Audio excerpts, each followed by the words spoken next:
Elizabeth was halfway through a new romance movie when the doorbell rang. Around this time every day, it was usually the same person. She paused the movie and opened the door to find Teddy, the young delivery driver she had known for years, holding out a bakery box. "Hi, Elizabeth.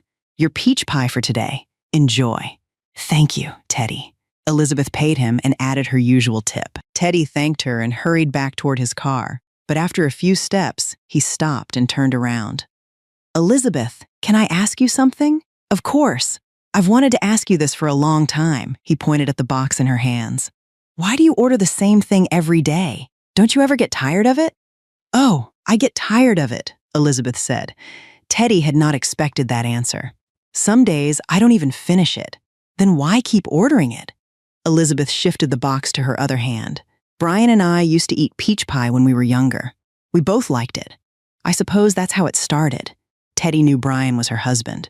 He also knew Brian had been gone for years. Elizabeth had mentioned him before during the few minutes Teddy sometimes spent at her door, but that still did not explain why she ordered the pie so often. Elizabeth looked past him toward the street. "My children live in the city. They have jobs and families of their own. Brian is gone.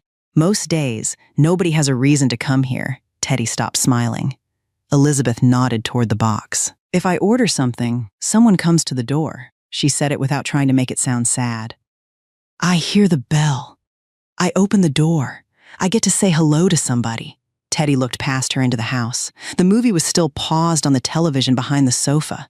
Nothing else moved. Elizabeth gave him a light smile. "So yes, sometimes I'm tired of peach pie, but it's better than going an entire day without anyone stopping by." Teddy lowered his head.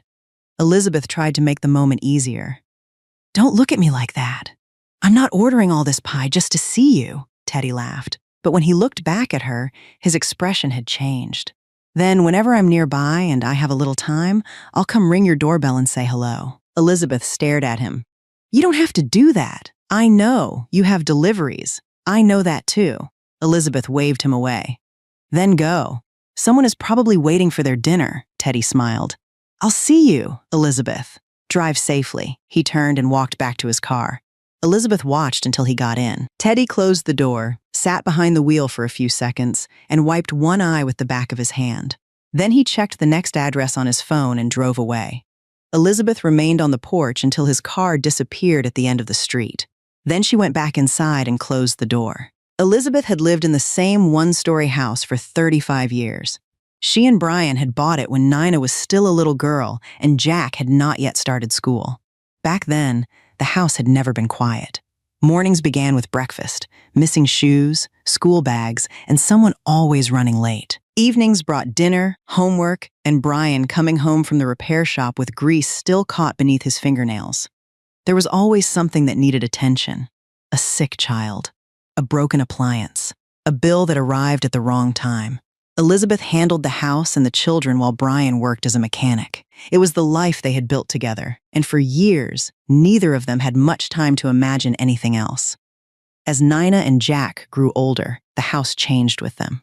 School bags disappeared. Then their bedrooms emptied. Nina built a life with Levi and later had Tyler.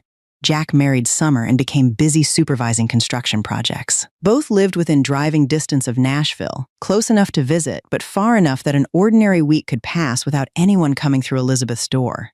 Then Brian died. 10 years later, the house was still there. Elizabeth had renovated it once after his death.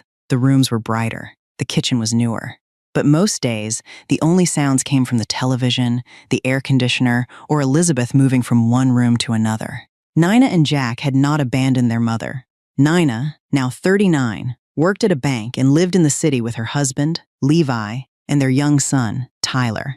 By the time she finished work and got through dinner and bedtime with a 2-year-old, most of the day was gone. She still sent Elizabeth pictures. Tyler asleep in the car. Tyler with food on his face. Tyler wearing his shoes on the wrong feet. Elizabeth saved nearly every one. Jack was no less busy. At 35, he worked as a construction supervisor and spent his days moving between workers, schedules, delays, and phone calls. Sometimes he called his mother from a job site, only to be interrupted before they had spoken for 5 minutes. Elizabeth never complained. If Nina apologized for not visiting, Elizabeth told her to stay home and take care of Tyler. If Jack sounded distracted, she told him to get back to work. Whenever either child asked how she was doing, Elizabeth gave them the same answer. She was fine, and because she had always been the person who handled things, they believed her. That evening, Nina sent another picture of Tyler. He was sitting on the kitchen floor with a plastic bowl on his head. Elizabeth laughed and sent back a message. A few minutes later, Jack called. He was still at work. They spoke until someone called his name in the background. "Go," Elizabeth told him. "I'm watching a movie anyway." "You sure?" "Jack, I'm not going anywhere. I'll call you later." All right, he did not call later. Elizabeth did not hold it against him. She put her phone down and turned the television volume up. Later that night, Elizabeth carried the peach pie into the kitchen. She had eaten one slice and had no desire for another. She covered the rest, put it in the refrigerator, and stood there with the door still open. Teddy's question had followed her through the evening. She had answered him without thinking much about it, but now the answer sounded different in her own head. She was buying the same pie almost every day because otherwise, some days, no one came to her door. Elizabeth closed the refrigerator and went to her bedroom. In the bottom drawer of an old cabinet were the things she had kept after Brian died but rarely touched anymore. Papers, photographs, a watch that no longer worked, a few birthday cards he had saved for reasons she never understood. Beneath them was a thick journal with a worn cover. Elizabeth sat on the edge of the bed and opened it. The first few pages were filled with her handwriting and Brian's. They had started the journal when they were young, long before either of them had enough money or free time to go anywhere. Whenever they saw a place on television that interested them, one of them wrote it down. Sometimes it was a city, sometimes a hotel. Sometimes Brian saw a plate of food and decided that alone was reason enough to drive hundreds of miles. Elizabeth carried the journal back to the living room and sat beneath the lamp beside the sofa. The first pages made her laugh.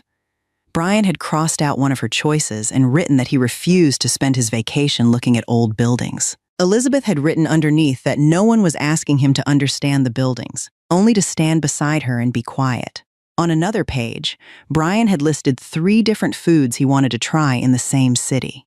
Elizabeth had added a note asking whether they were planning a vacation or simply traveling somewhere to eat. There were hotel names copied from television programs, rough routes Brian had drawn, and little arguments that had continued across the margins years apart. They had never treated the journal as anything important. It had simply been a place to keep the things they would do someday. But the handwriting changed as Elizabeth turned the pages.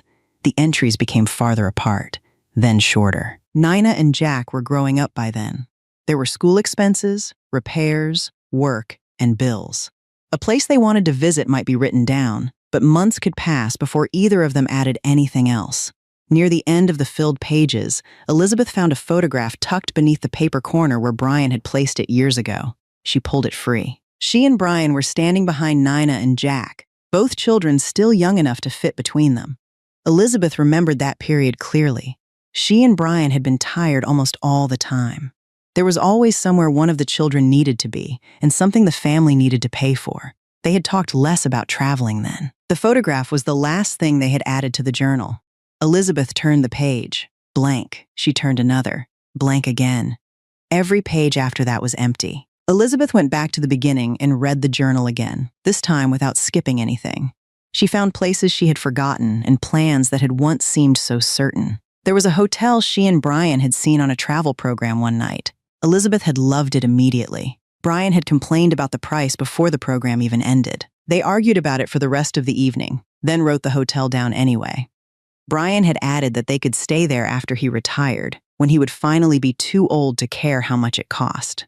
On another page was a restaurant he had wanted to visit because of one local dish he had seen on television. Elizabeth had told him they could probably find the same thing closer to home. Brian had written that this was exactly why she was not in charge of choosing the food. There were cities they wanted to walk through, a church Elizabeth wanted to see, and a beach where Brian had once said they would sit for an entire day and do absolutely nothing. At the time, Elizabeth had laughed at him. They had spent so much of their lives working that neither of them was very good at doing nothing. They had meant to go. That was the part Elizabeth could not deny. These were not dreams they had abandoned because they stopped wanting them. They had simply kept moving them forward, after the children were older, after they saved a little more, after Brian had more time away from the shop, after the next repair, after retirement. Nina and Jack grew up. The house was paid off. Some of the reasons for waiting disappeared, but by then, waiting had become easy. There was always another year. Then Brian became ill.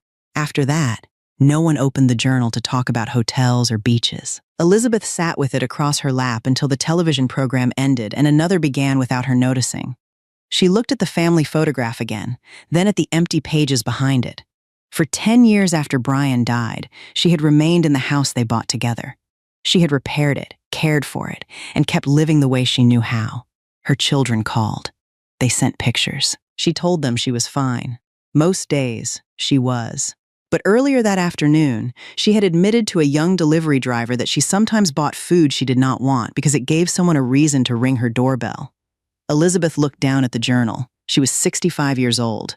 Brian had been gone for 10 years. For a long time, Elizabeth had lived as if the years ahead of her were simply the years Brian had left behind.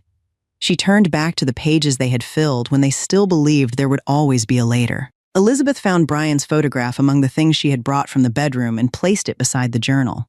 We really thought we were going to do all this, didn't we? She looked through the list again. The idea came before she had time to dismiss it. Elizabeth could go. She could take the journal, take Brian's photograph, and finish the trip they had spent years postponing. A few seconds later, every reason not to do it arrived. She was 65. She had never planned a long trip alone. Brian had always taken care of the car and worried about the route. Elizabeth had never booked several hotels, worked out a long driving schedule, or decided how far she could safely drive in one day. She closed the journal and told herself the idea was ridiculous. Then she sat there looking at the closed cover. After a while, she opened it again. "You were supposed to come with me," she told Brian. His photograph gave her no answer. Elizabeth ran her finger over the first place they had written down. "Well, you waited too long." She gave the photograph a small look. "So did I." She sat with the thought a little longer, then picked up Brian's picture. "If you can't go, I'll take you with me." Elizabeth reached for her phone. She searched for the first destination in the journal. A map appeared. Then driving times, hotels, parking information, restaurants, reviews. She opened one page, went back, opened another, and soon had so many things on the screen that she could no longer remember what she had been trying to find. She put on her glasses and tried again. 10 minutes later, she had written down 3 different driving times for the same trip. Elizabeth frowned at the phone, picked up a pen, and pulled a sheet of paper toward her. "All right," she said to Brian. "This may take a while." The journal remained open beside her as she started the first list. The next morning, Elizabeth woke up and found the journal, Brian's photograph, and the sheet of paper exactly where she had left them. The idea had survived the night. She made coffee, sat down at the table, and started again.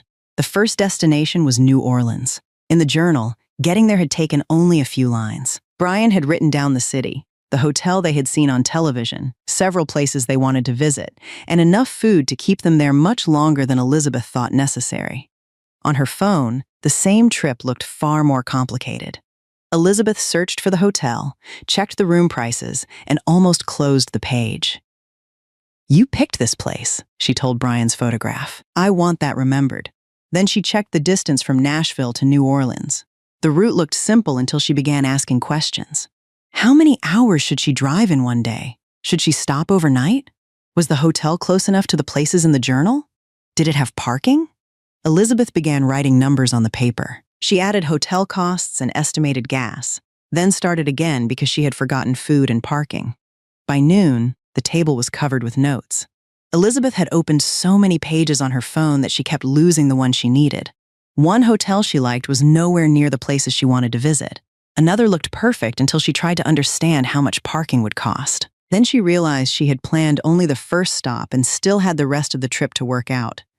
Elizabeth pushed the phone away. "Brian, you had 35 years to help me with this."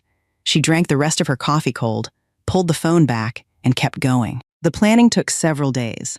Elizabeth watched travel videos until one person's advice began to contradict another's. One recommended a hotel. Another said never to stay there. She paused the videos to take notes, only to find later that half of them no longer made sense. By the third day, she had a notebook filled with hotel names, driving times, addresses, and arrows connecting things that were not always related. Nina had once shown her how to use an AI assistant, mostly as a curiosity. Elizabeth opened it and asked how to plan a long trip alone. The answer was long and so general that it did little to help.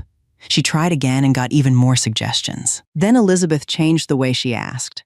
Instead of asking how to plan the entire trip, she asked how many hours a healthy 65-year-old could reasonably drive in one day.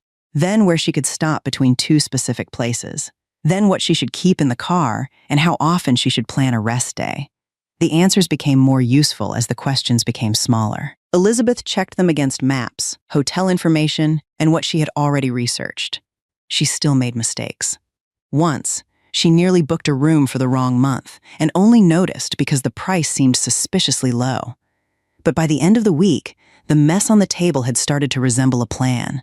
New Orleans would be the first and longest stop. After that came the other places from the journal, ending at the beach before she turned back toward Nashville.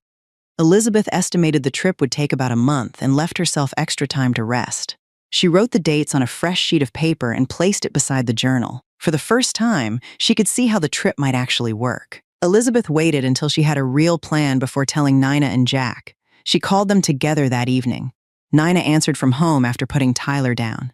Jack was still finishing work and joined from his truck. Elizabeth did not spend long preparing them. "I'm going on a trip." Nina looked at the screen. "Where?" "Several places." "For how long?" "About a month." Jack stopped whatever he had been doing. "A month?" Elizabeth brought the journal over and showed them the route she had planned. She explained that these were places she and Brian had meant to visit years ago. She would drive, stay a few days in each place, and come home after the final stop. Neither child spoke at first. Then Nina asked, "Mom, you mean by yourself? Unless your father has learned to drive from that photograph?" "Yes." Jack did not laugh. "You've never driven that far alone." "I know. And you're going through all these places?" "That is usually how a trip works, Jack." Nina leaned closer to the screen. "What if I take 2 or 3 days off? I could at least drive with you to the first stop." Elizabeth shook her head. 2 or 3 days? What are we going to do? Drive there and turn around?" "I'm serious. So am I. You have Tyler. You have work. Jack has work. I've already spent most of my life waiting until everyone else had time." The words came out more sharply than Elizabeth intended. Nina went quiet. Elizabeth softened her voice. "I'm not blaming either of you. I'm telling you I can go by myself," Jack asked when she planned to leave. Elizabeth told him. Then he began asking about the car, the route, where she would stay, and how often she planned to stop. This time, Elizabeth had answers. She showed them the pages she had written, the hotels she was considering, and the driving schedule she had worked out. Nina looked through it all. "You've been planning this for days, more than days. And you waited until now to tell us?" Elizabeth smiled. "I wanted to make sure I had a trip before the two of you started trying to stop me." "We're not trying to stop you," Nina said. "We're trying to make sure you come back." Elizabeth leaned back in her chair. "I plan to. I like my house." Jack was still worried. Nina was too. Elizabeth could see it in the questions that kept coming. She answered what she could and refused to pretend she knew everything. Finally, Nina said, "If you're really doing this, then we need to set up a few things before you leave." Elizabeth raised an eyebrow. "What things?" "Things that let your children sleep at night." Nina came to Elizabeth's house 2 days later. Jack could not get away from work, so he joined by video call while Nina sat beside her mother on the sofa with both of their phones. The first thing she did was turn on location sharing. Elizabeth watched the screen. "For how long? Until you come home? A month?" "Yes? You want to know where I am every minute for a month?" Nina handed the phone back to her. "I want to know where you are if you stop answering." "I'm going on vacation, Nina. I'm not running away." Jack's voice came through the other phone. "We know. We just want to know where you're running away to." Elizabeth looked at the screen. "You two have become very funny since I decided to leave." Nina showed her how to share her location, how to check that it was still working, and how to make an emergency call without searching through her contacts. Elizabeth made her repeat the last part, then wrote it down on paper. Nina watched her. "Mom, it's 3 steps. And now I have all 3 of them written down." They agreed Elizabeth would message when she reached each hotel and send pictures along the way. She did not have to call every day. Nina knew her mother would quickly become annoyed if the trip turned into a daily report to her children. Jack asked only that she not keep driving when she was tired. Elizabeth promised. Nina asked her to promise again without making a joke. Elizabeth did. By the time they finished, both children had the route, the hotels Elizabeth had booked, and the dates she expected to reach each stop. Nina checked the location one more time. A small marker showed Elizabeth sitting exactly where she was supposed to be, on her own sofa. "There," Nina said. "Now I can sleep." Elizabeth took her phone back. "Good. I was very worried about that." Once the trip had a departure date, Elizabeth's list changed. She was no longer researching whether she could go. She was preparing to leave. She took the car in for a full inspection and told the mechanic she planned to drive for nearly a month. Brian had spent his life working on cars, and Elizabeth could almost hear what he would say if she left Nashville without having hers checked first. The mechanic replaced what needed replacing, checked the tires, fluids, and battery, and told her the car was ready. At home, Elizabeth began packing. She put in too much at first, took half of it out, then added several things back the next morning. She packed comfortable clothes, shoes she could walk in, her usual medicine, chargers, printed copies of important information, and more snacks than she needed. The journal went into a separate bag. So did Brian's photograph.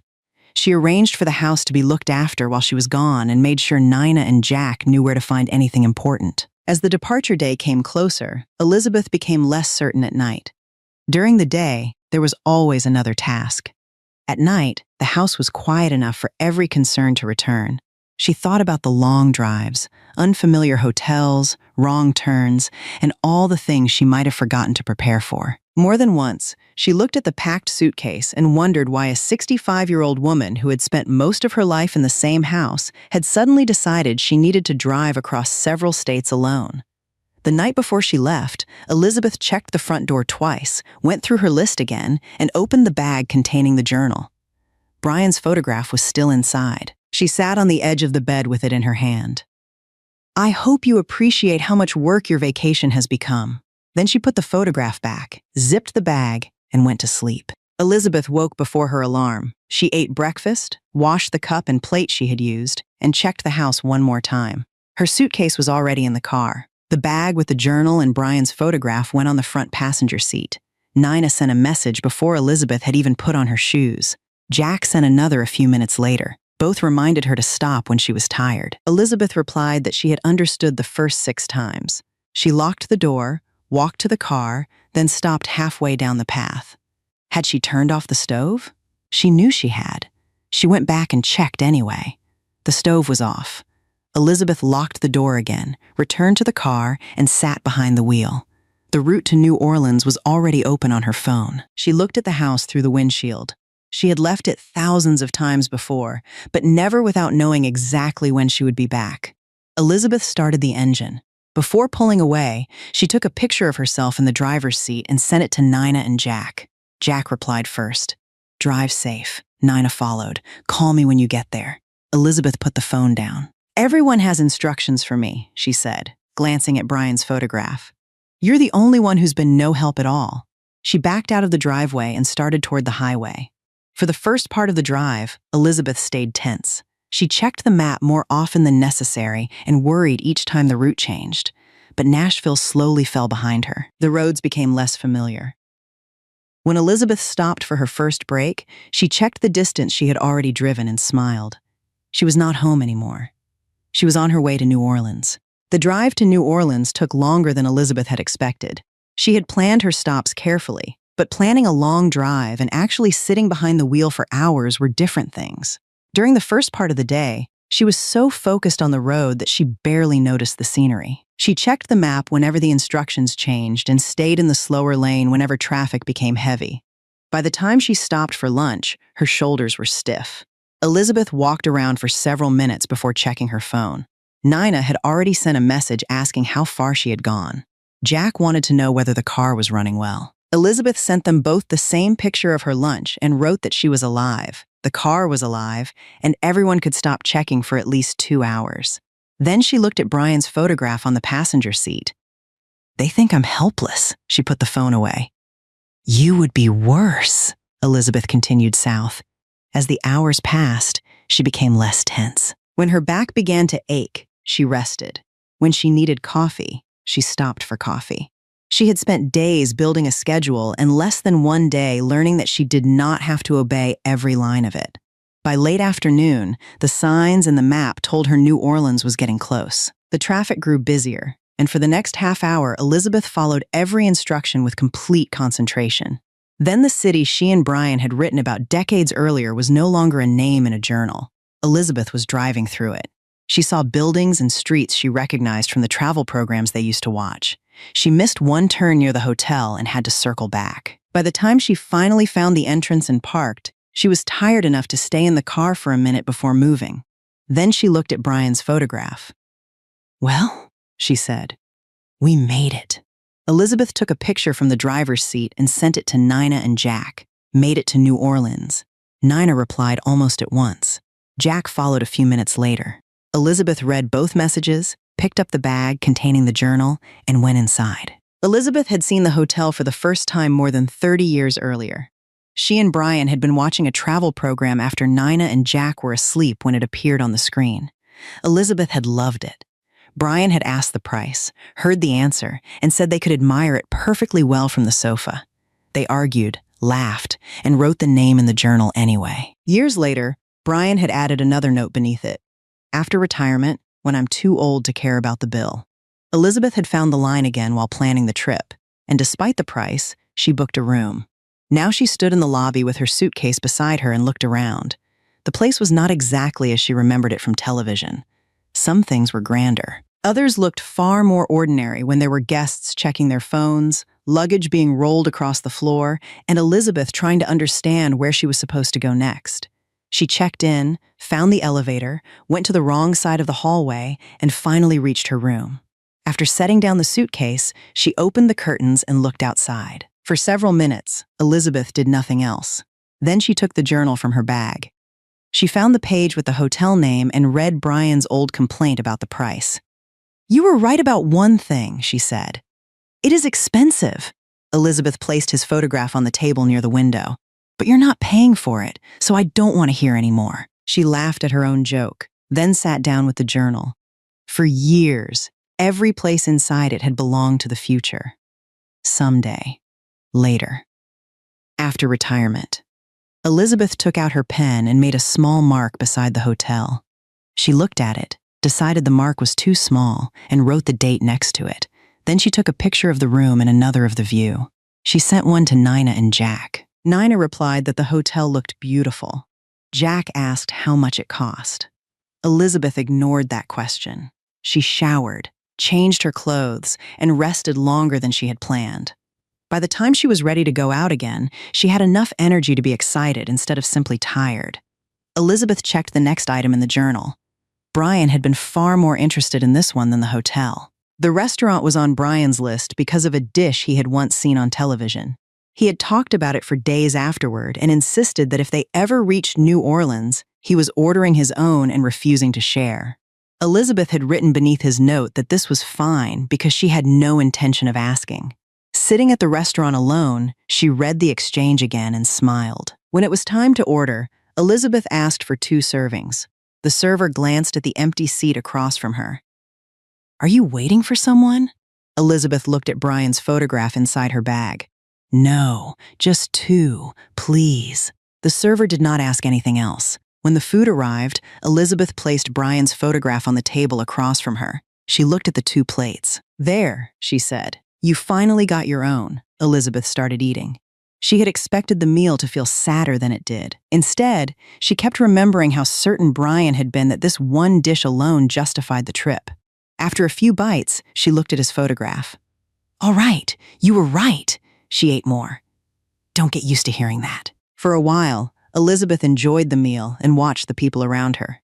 She did not pretend Brian was sitting across from her. She knew exactly why the chair was empty. But after years of seeing that restaurant only as a name in their journal, being there still made her happy. When Elizabeth finished her own serving, most of the second one remained untouched. She looked at it, then at Brian. "You could have chosen something smaller." She tried another bite, then another. Before long, she was too full and still had food left. Elizabeth leaned back in her chair. "I hope you understand that I'm eating your share for you." She waited as if Brian might object. "And no, this does not mean you get dessert." The woman at the next table happened to hear her and smiled before turning back to her own meal. Elizabeth took one more bite and gave up. "That's enough. If you wanted the rest, you should have come yourself." The words left her smiling, but the smile faded before she could stop it. Elizabeth looked at the photograph across the table. For 35 years, this had been something they were going to do together. She reached over and straightened the picture. "You would have loved this." Elizabeth sat there a little longer. Then she asked for the rest of the food to be packed, put Brian's photograph safely back into her bag, and paid the bill. Outside, the city was still waiting. There were more places in the journal, and for the first time since leaving Nashville, Elizabeth was no longer thinking about whether she could finish the trip. She wanted to see what came next. Over the next 2 days, Elizabeth followed the plans she and Brian had written down years ago. She walked through streets they had once seen on television, stopped to look at buildings Elizabeth had wanted to see, and listened to live jazz because Brian had insisted no trip to New Orleans counted without it. At first, she checked the journal constantly. She wanted to make sure she was doing the trip correctly, as if missing one place would mean failing to finish what they had started. But New Orleans kept giving her reasons to put the journal away. She stopped because music was coming from somewhere she had not planned to visit. She walked into a shop simply because something in the window caught her attention. She bought something to eat that Brian had never written down and liked it enough to send a picture to Nina and Jack. Nina asked whether it had been on the list. Elizabeth replied that she was allowed to add things. By the second afternoon, she was no longer checking the time every few minutes. She sat longer when she was tired, changed direction when something interested her, and took pictures that had nothing to do with the journal. At one point, Elizabeth stopped to listen to a group of musicians. She had planned to stay only a few minutes. Nearly half an hour later, she was still there. A song ended, and Elizabeth turned toward the empty space beside her with a smile already on her face. "Brian, you." The words stopped. People around her continued clapping. Someone moved past her to get closer. Elizabeth looked at the place where Brian would have been standing. She had spent the entire morning talking to him through a photograph, making jokes about the things he had missed and imagining what he would have complained about. But there were still moments when her body expected him before her mind remembered. Elizabeth turned back toward the musicians. She stayed for the next song. Later that evening, she returned to the hotel with sore feet, too many photographs, and several new things to add to the journal. Elizabeth sat on the bed and went through the pictures from the day. She deleted the blurry ones, sent a few to Nina and Jack, and chose the ones she wanted to keep for the journal. The room was quiet after the noise outside. Brian's photograph stood on the table where she had left it that morning. Elizabeth picked it up and sat back against the pillows. "You missed a good day." She told him about the music. She complained about how much walking she had done. She admitted that the food he had chosen was better than she expected, though she still thought ordering 2 full servings had been a mistake. Then she opened the journal. The old pages were still filled with plans written by 2 younger people who thought they would arrive here together. Now there were new dates beside the places they had visited, receipts tucked between pages, and photographs Elizabeth had taken alone. She found the page with the hotel. "I stayed here," she said. Then the restaurant. "I ate your food too." She turned to the places she had visited during the day. "I saw all of it." Elizabeth stopped speaking. For the first time since arriving, there was nothing left to organize, nowhere she needed to drive, and no crowd around her to watch. She held Brian's photograph against her chest. "I wish you were here." That was all she managed before she began to cry. Elizabeth had cried for Brian many times in the 10 years since his death, but this was different from the grief that had filled the house after he was gone. She was not crying because the trip had been a mistake. She was crying because it had been good. She had finally stood in the places they had talked about, and every good thing had given her something new she wished she could tell him. Elizabeth lay down with the photograph still in her hands. "I'm happy I came," she said after a while. "I just wish you had come with me." She wiped her face, pulled the blanket over herself, and placed the photograph beside her pillow. That night, Elizabeth fell asleep in the hotel she and Brian had once watched on television. Elizabeth woke later than usual. Her eyes were swollen, and for several minutes she stayed in bed without moving. Then she saw Brian's photograph beside her pillow. "You look much better than I do." She got up, washed her face, and went downstairs for breakfast. She ate slowly and checked what remained on her list. There were still a few things she wanted to see before leaving New Orleans, and she had no intention of spending her last day inside the hotel. Elizabeth sent Nina and Jack a picture of her breakfast. Nina replied first and asked what she was doing that day. Elizabeth sent back the list. Jack reminded her not to wear herself out before the next drive. Elizabeth told him that having 2 grown children was beginning to feel like having 2 parents. Then she went out. She spent her final day finishing the places that mattered most and leaving the rest alone. By then, Elizabeth had learned that she did not need to see everything simply because a travel video told her she should. She returned to the hotel before dark, packed her suitcase, and opened the journal one more time. The New Orleans pages no longer ended with plans. They had dates, notes, and new photographs waiting to be added properly when she had time. The next morning, Elizabeth carried her luggage to the car. Before leaving, she looked back at the hotel. More than 30 years earlier, she and Brian had watched it on a television screen and said they would come someday. Elizabeth had arrived without him, cried because he was not there, and still had one of the happiest days she could remember in years. She placed the journal and Brian's photograph on the passenger seat, opened the map, and entered the next destination, Mobile. Elizabeth started the engine and pulled away from the hotel. Elizabeth left New Orleans feeling far more confident than she had when she arrived. She no longer checked the map every few minutes, and the first part of the drive to Mobile went smoothly. The trouble began after she entered the city. The map told her to move into another lane too late. Elizabeth missed the turn, followed the new route, and found herself circling back toward the same road. The second time, she saw the turn but could not move over because another car was beside her. The map recalculated again. "I know," Elizabeth said. "I missed it." A few minutes later, the same turn appeared on the screen for the third time. Elizabeth slowed down, moved into the correct lane far earlier than necessary, and finally made it. There. "Are you happy now?" She glanced at Brian's photograph. "You would have been no help. You got lost going to places you'd already been." Elizabeth reached the Cathedral Basilica of the Immaculate Conception later than planned. After the traffic and wrong turns, the quiet inside felt even stronger. She walked slowly through the church and spent time looking at the stained glass and the details she had once pointed out to Brian when they first wrote the place in the journal. He had teased her for wanting to travel somewhere to look at a church. Elizabeth had told him he could wait outside. Standing there now, she smiled at the memory. "See?" she murmured. "You missed it." She sat for a while before leaving. Outside, Elizabeth took several pictures, chose one for the journal, and checked the route to her hotel. This time, she studied every turn before starting the car. She still took one wrong road, but she found her way back without panicking, reached the hotel, and sent Nina and Jack a picture from the room. Neither of them needed to know how many times she had driven past the same intersection. By the time Elizabeth reached Atlanta, she had become better at following the map. That did not make the city easier. The traffic was heavier than she expected, the roads were wider, and there always seemed to be another lane she needed to move into.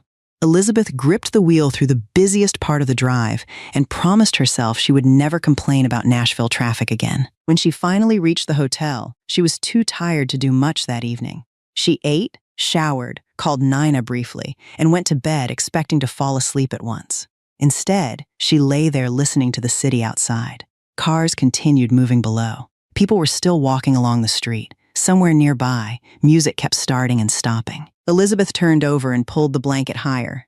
Nearly an hour later, she got up and checked the time. Then she walked to the window and pulled the curtain aside. Do these people ever go home? The street below was still busy. Groups of people moved between restaurants and bars. Cars stopped, pulled away, and were replaced by others. Elizabeth stood there watching. At home, she often left the television on because the house felt too quiet without it. Now she had traveled hundreds of miles and found a place with so much noise that it would not let her sleep. She should have closed the curtain. Instead, she sat in the chair beside the window. A group on the sidewalk burst into laughter. Elizabeth could not hear what they were saying, but one of them laughed so hard that the others had to wait for her to recover before they continued walking. Elizabeth smiled. "You're all too loud," she said, though no one could hear her. She stayed by the window longer than she intended. The next day, Elizabeth saw the places she and Brian had marked, but Atlanta gave her something she had not written in the journal. She walked through crowded streets, ate somewhere she chose only because it looked busy, and stayed out later than usual. That night, the city was still noisy. Elizabeth complained about it again. She also left the curtain open. The final destination was the beach.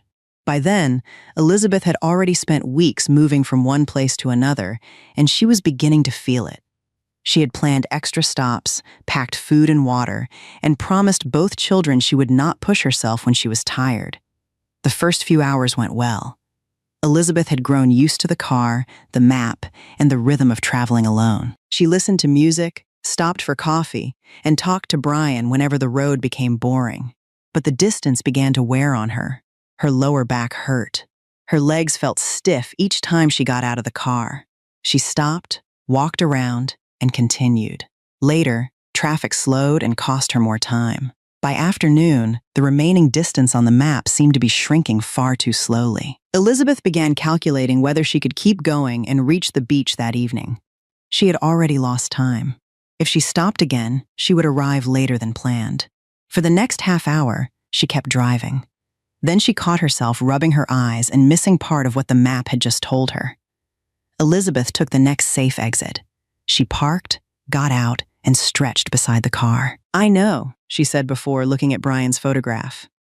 "You don't have to say anything." She bought something to eat and sat down. The schedule in her notebook said she should continue. Elizabeth crossed out the time she had written.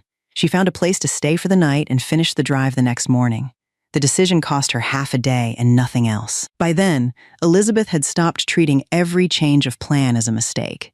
She rested, slept well, and left early the next morning. The road continued for hours, but this time she was not fighting her own body to stay on schedule. When the first signs for Gulf Shores appeared, Elizabeth sat straighter. Soon the air changed. Then, between buildings and roads, she caught her first glimpse of the water. She laughed before she even reached the hotel. "Brian," she said, looking toward the passenger seat. "We made it to the last one." Years earlier, Brian had written one simple plan beside the beach in their journal.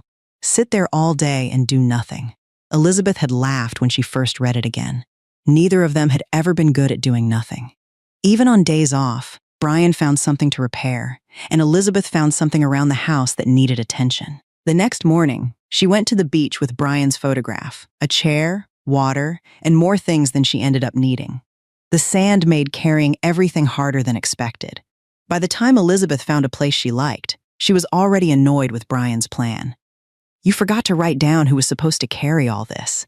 She set up the chair and placed his photograph safely beside her. Then she sat down. At first, Elizabeth kept thinking she should do something. Walk farther. Take more pictures. Find somewhere to eat. Check the next item in the journal. But there was no next item. This was the last place, so Elizabeth stayed where she was. She watched children run toward the water and come back screaming when the waves reached them. She watched couples walk along the shore and older people sit beneath umbrellas with books they barely seemed to read. After a while, Elizabeth took off her shoes and walked to the water. The first wave reached farther than she expected and soaked the bottom of her pants. "Very funny," she told Brian. She walked along the beach until her legs were tired, then returned to the chair. Getting down to sit on the sand had seemed like a good idea until Elizabeth remembered she would eventually have to get back up, so she stayed in the chair instead.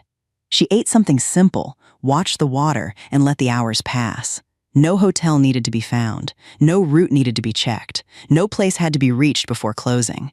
Elizabeth picked up Brian's photograph and looked at it. "Well," she said, "we finally did nothing." She placed the picture back beside her. For the rest of the afternoon, Elizabeth did exactly what they had written down all those years ago. That evening, Elizabeth returned to the hotel, showered, and sat on the bed with the journal open in front of her. She went back through the trip from the beginning. The hotel in New Orleans now had a date beside it.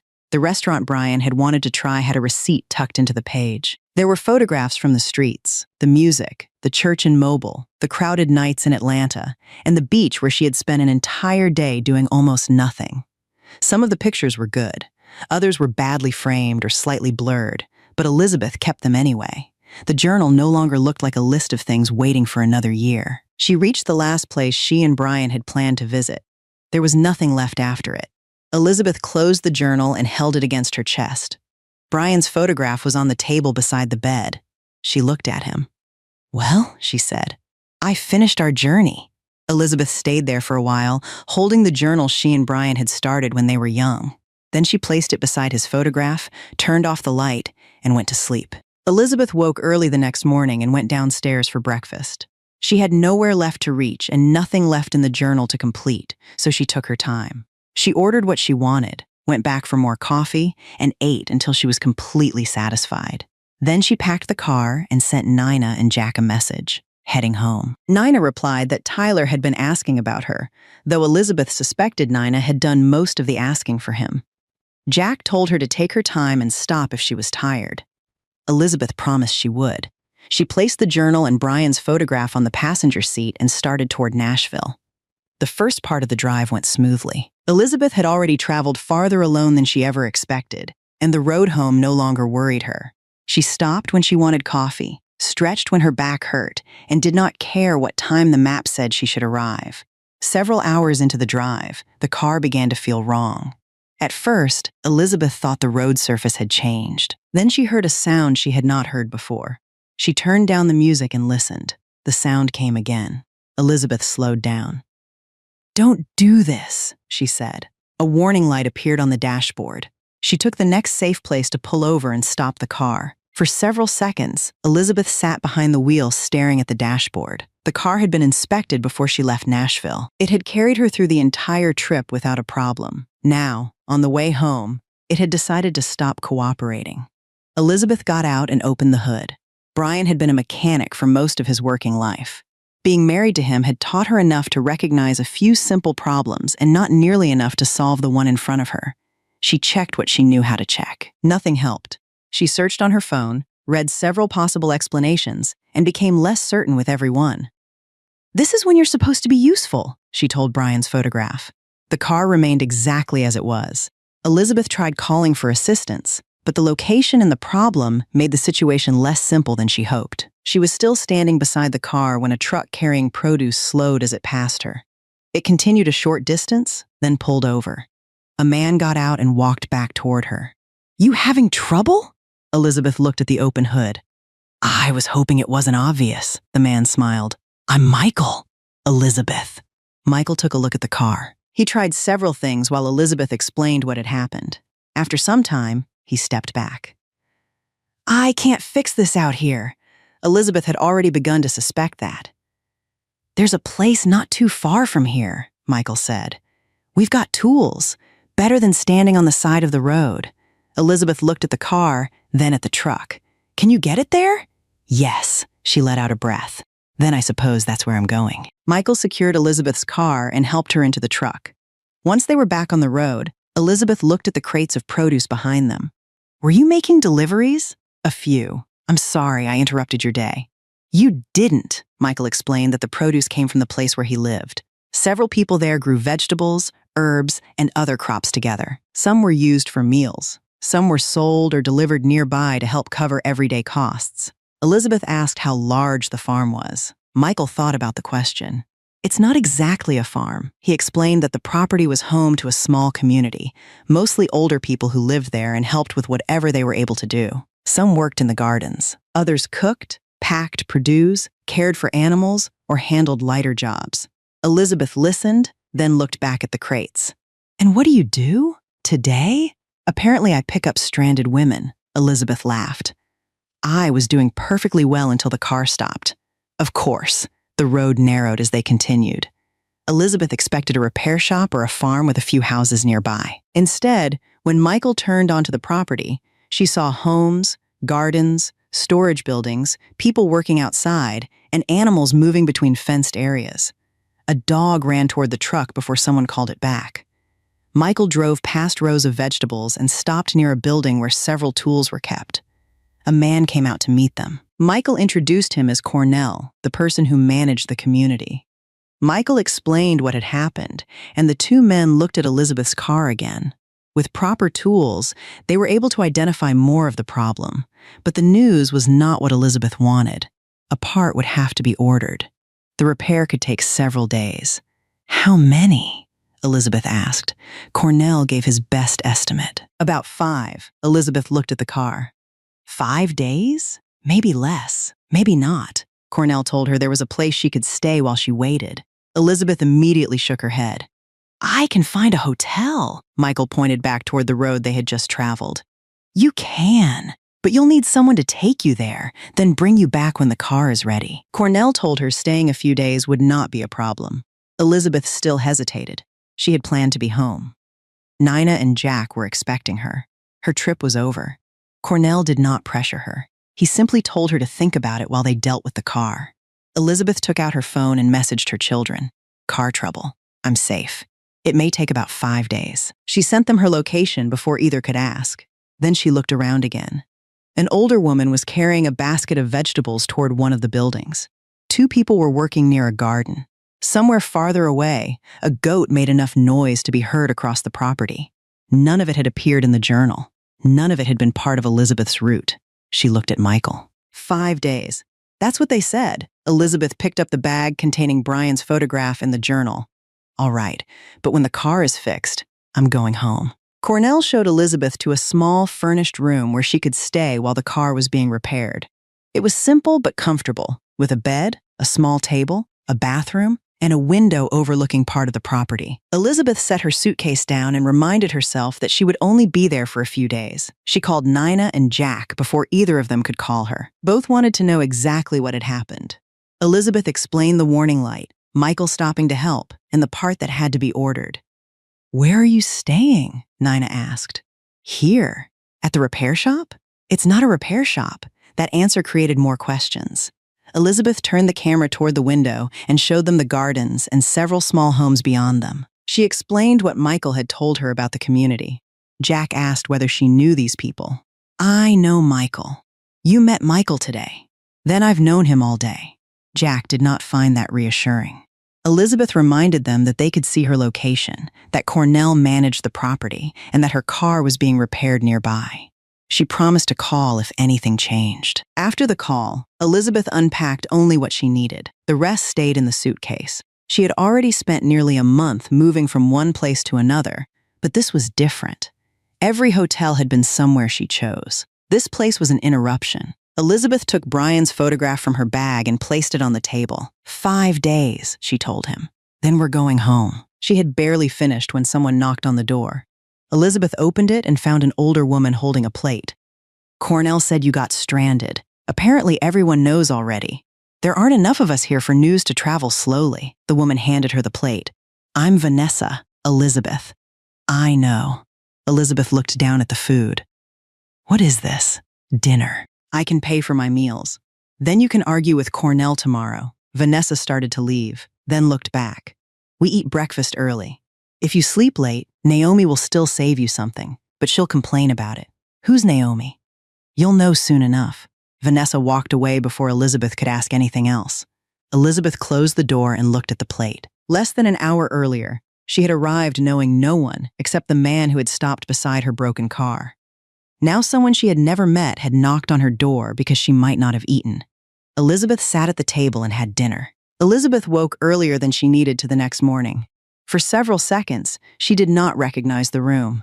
Then she remembered the car, the part that had to be ordered, and Vanessa's warning about breakfast.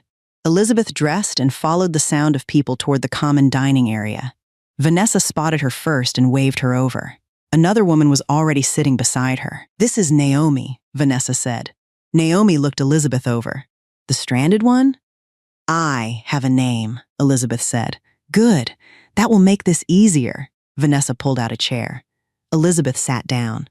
Within minutes, she understood that the two women had known each other long enough to disagree about almost everything without either taking offense. Vanessa complained that Naomi had taken too much of something. Naomi told her to arrive earlier if she wanted first choice. Vanessa told Elizabeth not to believe half of what Naomi said. Naomi said the same thing about Vanessa. Elizabeth ate and listened until Vanessa asked where she had been traveling. Elizabeth gave the short version. She had started in Nashville, followed an old list of places she and her husband once planned to visit, reached the final stop, and broken down on the way home. Your husband didn't come? Naomi asked. He died 10 years ago. Neither woman rushed to apologize or change the subject. Vanessa simply asked, So you went anyway? Elizabeth nodded. Eventually, she showed them the journal. Vanessa wanted to see the places. Naomi wanted to know whether Elizabeth had really driven the entire way alone. By the time breakfast ended, Elizabeth had told them about missing the same turn in Mobile, the noise in Atlanta, and ordering 2 servings of Brian's meal in New Orleans. Vanessa laughed at the parts that were funny. Naomi asked questions about the trip. Neither looked at Elizabeth as if a widow traveling with her husband's photograph was something that needed to be explained. When they got up to leave, Vanessa asked what Elizabeth planned to do that day. "Wait for my car? That will take all day?" Elizabeth looked at her. "What else am I supposed to do?" Vanessa pointed toward the door. "Come with us." "Where?" "You ask a lot of questions for someone with no plans." Naomi was already walking away. "Leave her alone, Vanessa. Maybe she wants to spend 5 days staring at the parking area." Elizabeth looked through the window toward her car. Then she picked up her bag and followed them. Vanessa and Naomi took Elizabeth through the community properly. What she had seen from Michael's truck had only been part of it. There were gardens, fruit trees, small animal areas, and several buildings used for meals and shared work. Some residents spent hours outside. Others prepared food, sorted produce, or helped wherever they could. Cornell's family had maintained the property since his grandfather's time. It was not Cornell's main source of income, but he had grown up believing the place should continue as long as people still needed it. Produce and small local deliveries helped cover some of the everyday costs. Mostly, the community worked because everyone did something. Elizabeth had expected the place to feel slow. It did not. Someone was always carrying something, feeding something, fixing something, or looking for something that had gone missing. Vanessa gave Elizabeth a small basket. "What am I doing with this?" "Using it. For what?" "You'll see." Naomi was already ahead of them. Elizabeth followed. The first job was simple enough. Then Vanessa found another. By late morning, Elizabeth had helped sort vegetables, carried things farther than she expected, and learned that Naomi had strong opinions about how almost every task should be done. "You know, I'm leaving in a few days," Elizabeth reminded them. "Then you only have a few days to learn," Naomi said. At lunch, Elizabeth realized she had not checked on the car since breakfast. She found Cornell afterward and asked about the part. It had been ordered. They were still waiting. There was nothing else she could do. The next morning, Vanessa knocked on Elizabeth's door before breakfast. On the 3rd day, Naomi came looking for her because Elizabeth had said she would help with something and was 10 minutes late. Elizabeth had not realized anyone was waiting. "I'm coming," she said, grabbing her shoes. "You don't have to announce it to the entire community." "Then don't be late." Elizabeth hurried after her. The days began filling themselves. She still checked on the car. She still told Nina and Jack that she would leave when it was ready. But she no longer spent the hours in between waiting. By the 4th day, Elizabeth no longer needed Vanessa to show her where breakfast was or Naomi to tell her which path led back to her room. She had also learned that spending an entire day with the 2 women meant hearing them argue over things neither would remember by dinner. That afternoon, the 3 of them finished their work earlier than expected and sat outside with something cold to drink. Vanessa complained about her back. Naomi told her the problem was not her back, but the way she insisted on lifting things she should leave alone. Vanessa asked whether Naomi had become a doctor overnight. Elizabeth listened until Vanessa turned to her. "Whose side are you on? Whichever side gets me out of this conversation."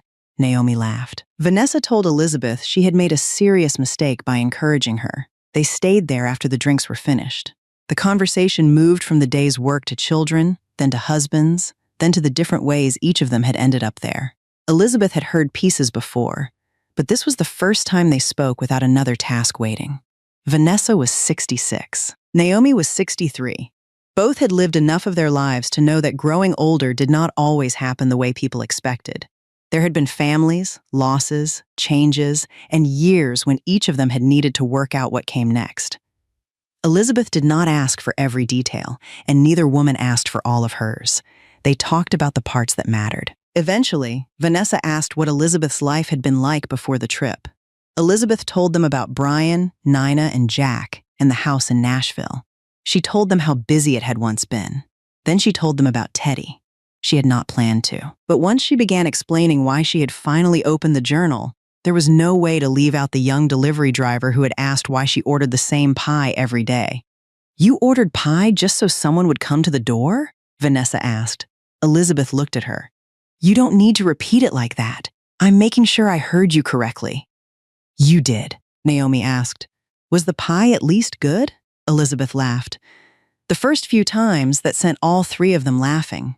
When it passed, no one told Elizabeth how lonely she must have been. Vanessa simply said, "Well, if you ordered a pie here every day, half the people would show up asking for a piece. Then I'd have to order 2.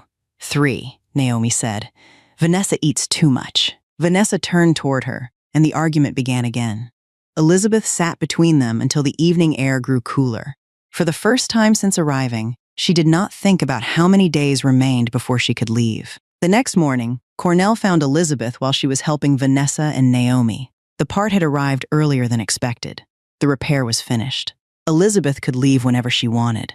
"Today?" she asked.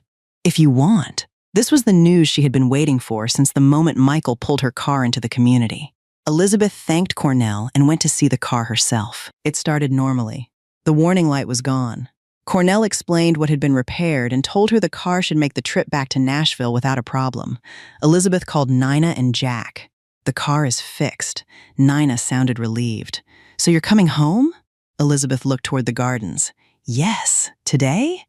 "I just found out." Jack joined the call a few minutes later and asked about the repair. Elizabeth told him what Cornell had said. "Then don't rush," Jack told her. "Leave tomorrow morning if you're tired." "I'm not tired." "Then leave tomorrow morning anyway." Elizabeth told him she would decide. After the call, she returned to her room and opened the suitcase. Most of her clothes had never been fully unpacked. It should have taken only a few minutes to get ready. Instead, Elizabeth folded one thing, then remembered she had promised to help Naomi finish something. She left the suitcase open and went back outside. Later, Vanessa asked whether the car was ready. "Yes! When are you leaving?" "Probably tomorrow," Vanessa said only. "All right." Naomi asked whether Elizabeth would still help with breakfast before she went. Elizabeth said she would. No one tried to persuade her to stay. That made leaving feel stranger. The next morning, Elizabeth woke early, helped with breakfast, and returned to her room. Her suitcase was packed. The car was waiting. She carried one bag outside, then stopped when Vanessa called her name from across the property. Something had gone wrong with one of the day's tasks, and Naomi was already blaming Vanessa. Elizabeth put the bag down. "What did you do now?" "Why do you assume it was me?" Vanessa asked. "Because Naomi is pointing at you." Elizabeth went over to help. By the time they finished, it was later than she had planned to leave. "I'll go after lunch," she said. After lunch, rain began. Elizabeth looked at the road and decided there was no reason to start a long drive in bad weather. She would leave the next morning. That evening, Nina called. "I thought you were coming home?" "I am?" "When?" Elizabeth looked out the window. "Tomorrow." The next morning was clear. Elizabeth packed the last of her things, put Brian's photograph and the journal into their usual bag, and carried everything to the car. Vanessa and Naomi came to see her off. Michael was there too, along with Cornell. Elizabeth thanked them for taking in a stranger who had arrived with a broken car. Cornell reminded her that Michael was the one who had brought her there. "Yes, and I still haven't decided whether to thank him for that." Michael smiled. "You were the one standing beside the road." Elizabeth hugged Vanessa, then Naomi. "I was only here 5 days," she said. "Longer," Naomi corrected. Elizabeth looked at her. Naomi counted the extra days Elizabeth had delayed leaving. "Those don't count. They count to the calendar." Elizabeth told them she would call when she reached Nashville. Vanessa told her to send pictures. Naomi told her not to wait until the next time her car broke down before visiting. Elizabeth got into the driver's seat. Everyone began walking away to return to what they had been doing. No one stood there, making the departure harder than it already was. Elizabeth started the engine. She opened the map and entered her home address in Nashville. The route appeared. She put the car into gear. Then she looked through the windshield.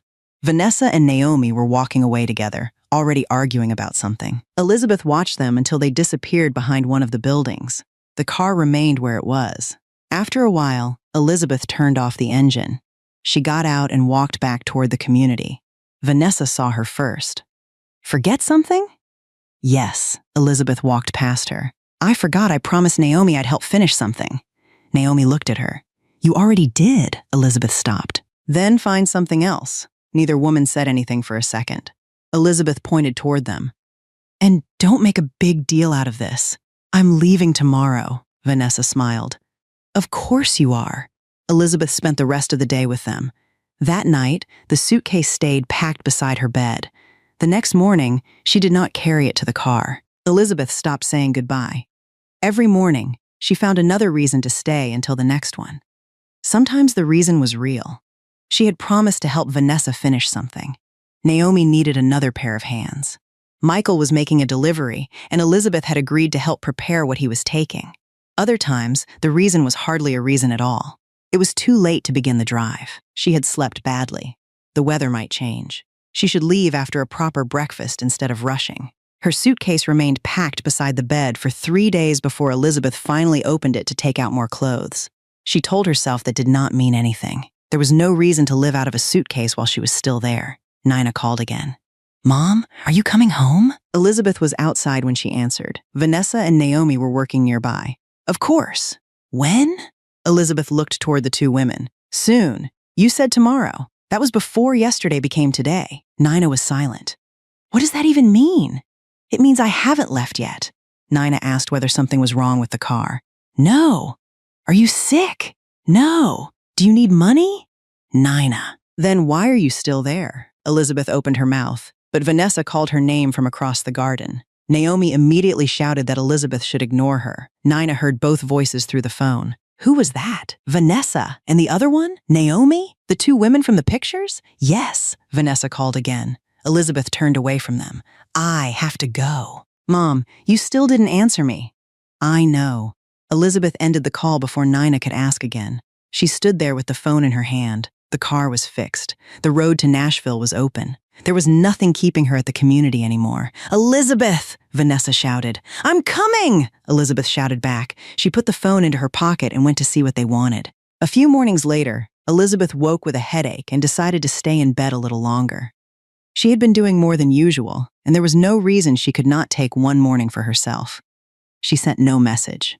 She had not made any formal plans. Vanessa and Naomi knew where she was. Elizabeth turned over and went back to sleep. When she woke again, someone was knocking on her door. She ignored it at first. The knock came again, louder. Elizabeth? It was Vanessa. Naomi's voice followed. If she's sleeping, you've already woken her. Then why isn't she answering? Elizabeth pushed herself out of bed and opened the door. Vanessa and Naomi were standing outside. What happened? Vanessa asked. Elizabeth looked from one woman to the other. Nothing happened. Naomi looked past her into the room. You weren't at breakfast. I slept late. You didn't come after breakfast either, Vanessa said. I have a headache. Vanessa reached toward her forehead. Elizabeth moved back. I'm 65, not 6. You should have told us. Elizabeth stared at her. Told you what? That you weren't coming? Coming where? Naomi answered. Anywhere. You're usually somewhere by now. Elizabeth almost laughed. So the two of you came all the way here because I slept late? Vanessa crossed her arms. You disappeared. I was in bed. We didn't know that. Elizabeth looked at them again. Both women had left whatever they were doing and come to find her because she had missed one morning. Well, now you know. Naomi turned to Vanessa. I told you she was probably asleep. No, you didn't. I said she could be asleep. After you said she might have fallen in the bathroom. Elizabeth looked at Naomi. You said what? Naomi ignored the question and held out a small container. I brought you breakfast. Elizabeth took it. You thought I might be lying injured somewhere, so you brought breakfast? You would still need to eat. Vanessa pushed the door open a little farther. Are you sure you're all right? I have a headache, that's all. Do you need anything? Elizabeth shook her head. Vanessa and Naomi finally left after making her promise to come find them later if she felt better. Elizabeth closed the door and carried the food to the table. She sat down. Back in Nashville, there had been days when no one knew whether she had eaten breakfast. Here, she had missed one meal, and two women had come knocking on her door. Elizabeth's headache was gone by the afternoon. She found Vanessa and Naomi before either could come back to check on her. After that, she began telling them when she planned to sleep late, though Naomi claimed this was only because Elizabeth did not want them appearing at her door again. The days continued. The suitcase was unpacked completely. Elizabeth moved Brian's photograph from the small table to a better place near the window. The journal stayed beside her bed instead of inside the travel bag. She learned which jobs she liked and which ones she preferred to avoid. She learned that one of the goats could not be trusted near anything left unattended and that a particular cat would enter her room whenever the door stayed open too long. The dog that had run toward Michael's truck on her first day began following Elizabeth often enough that she started carrying treats. She still spoke to Nina and Jack. She sent them pictures just as she had during the trip. At first, the pictures were of the gardens and the community. Then Vanessa and Naomi began appearing in them. After that came the animals. One afternoon, Elizabeth sent Nina a picture of herself with a goat trying to reach something in her hand. Nina replied that her mother appeared to have forgotten she was supposed to be stranded. Elizabeth wrote back that the car had been fixed. Nina called less than a minute later. "The car is fixed? I told you that. You told me it was being repaired." "No, I told you it was fixed." "When?" Elizabeth thought about it. "A while ago." "How long is a while?" Elizabeth looked at the calendar. The 5 days Cornell had first estimated had passed long ago, so had the extra days she kept calling tomorrow. "Mom? I'm here. How long has the car been fixed?" Elizabeth did not answer immediately. Vanessa was outside trying to get her attention through the window. Naomi stood behind her, holding something Elizabeth could not see. Nina heard Elizabeth laugh. "What are you doing?" "Nothing. You're laughing. Am I not allowed?" "Mom, I'm asking when you're coming home." Elizabeth looked around the room. Her clothes were in the drawers. Brian's photograph stood by the window. Her suitcase had been pushed against the wall and had not been touched in days. "I don't know yet," she said. Nina went quiet. It was the first time Elizabeth had stopped saying tomorrow. After telling Nina she did not know when she was coming home, Elizabeth expected the answer to bother her. Instead, she became busy again before she had time to think about it. The community had already begun making room for her without anyone formally deciding that she belonged there.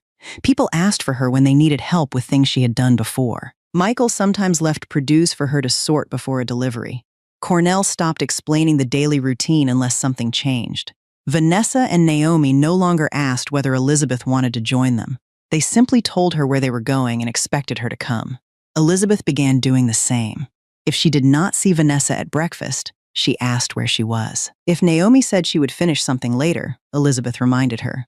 She knew which animals needed feeding, where tools were kept, and which work she could do without tiring herself too much. One morning, Cornell found her moving supplies and told her she did not have to work so much. "I know. You're still a guest here." Elizabeth looked at him. "Then your guests are doing too much work." Cornell smiled. "Most guests leave. I'm leaving." "I didn't say you weren't." Elizabeth carried the supplies away before he could say anything else. That afternoon, she drove into town for the first time since the repair. The car ran perfectly. She bought a few things she needed and returned before dinner. When Elizabeth pulled back onto the property, the dog ran toward her car. Vanessa waved from across the garden. Naomi called out that she was late. Elizabeth parked and got out. "I didn't know I had a time to be back. You said you were going after lunch. That is not a time." Naomi pointed toward the building. "Dinner is almost ready." Elizabeth carried her bags inside. Only later did she realize that she had driven away in a working car, spent hours on the open road, and never once considered continuing toward Nashville. That night, Elizabeth called Jack. He had sent several messages during the week, but their schedules had not matched long enough for a proper conversation. When he answered, he was at home for once instead of on a job site. "So," he said, "are you ever coming back?" Elizabeth smiled. "Your sister has been talking to you." "She didn't have to. You were supposed to be home by now." "I had car trouble. Your car is fixed." Elizabeth said nothing. Jack leaned closer to the screen. "Mom?" "Yes, the car is fixed. Then what's going on?" Elizabeth looked toward the window. Outside, most of the property had gone dark. "Nothing is going on. You've been gone longer than you planned." "I know. Is there something you're not telling us?" "No." Jack waited, but Elizabeth had no better answer. Nothing bad had happened. No one had asked her to stay. She had not made a decision. She simply woke up each morning and found that she wanted to be there for that day. "I'm just not ready to leave yet," she said. Jack studied her face. "Why?" Elizabeth looked around the room. Brian's photograph stood by the window. Her clothes were in the drawers. Earlier that evening, Vanessa had argued with Naomi over dinner while Elizabeth tried unsuccessfully to stay out of it. Tomorrow morning, someone would notice if she did not appear. I like it here, she said. Jack did not object. That almost made the answer harder.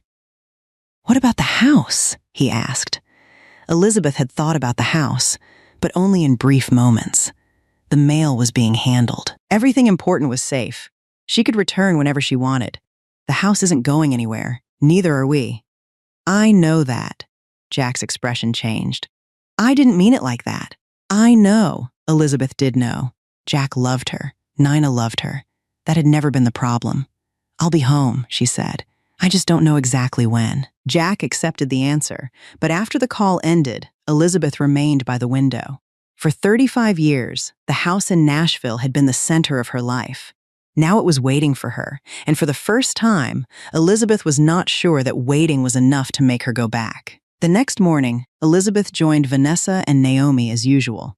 She said nothing about the conversation with Jack. The day moved on, then another. Nina and Jack continued receiving pictures. Elizabeth sent them the vegetables she had helped collect, a cat asleep on her chair, the dog following her between buildings, and Vanessa trying to keep a goat away from something it had already decided to eat. She sent a picture of herself between Vanessa and Naomi after all three had spent the morning outside. Nina replied with a picture of Tyler. Elizabeth showed it to everyone nearby. The days were full enough that she stopped counting how long she had been away. Nina did not. When Elizabeth first explained the broken car, she had said the repair might take about 5 days. Those 5 days had passed weeks ago. Yet whenever Nina checked her mother's location, the marker remained in the same place. Several more days passed. One evening, Nina called while Elizabeth was sitting outside with Vanessa and Naomi. Elizabeth moved away from the others to answer. Mom, when are you coming home? I told you, I'm still deciding. Deciding what? Elizabeth looked back. Vanessa was laughing at something Naomi had said. When to leave? Your trip was supposed to be about a month. Then the car broke down. You said 5 days. It's been longer than that. I know.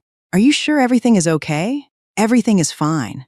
Then why won't you come home? Elizabeth opened her mouth. No answer came. Nina waited. Mom, I'm here. What's going on? Nothing. That's not an answer.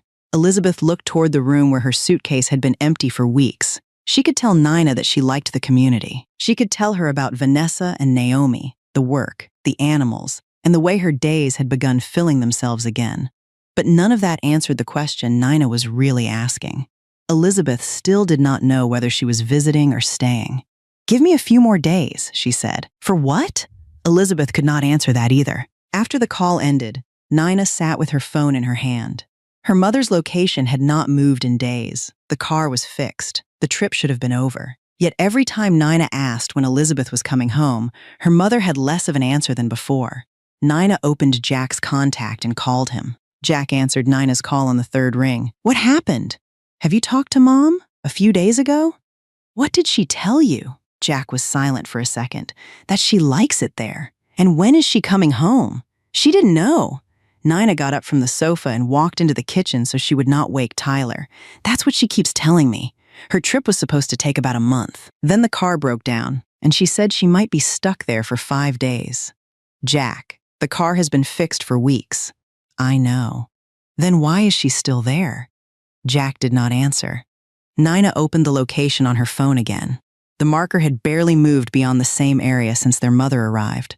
Every time I ask, she says she's fine. Then I ask when she's coming home, and she changes the subject. Maybe she just likes the place. Then why won't she say that? Jack thought about his last conversation with Elizabeth. She had said she was not ready to leave. She had said she liked it there. But even then, she had still talked as if she would eventually return to Nashville. Did you call her today? He asked. Yes. How did she sound?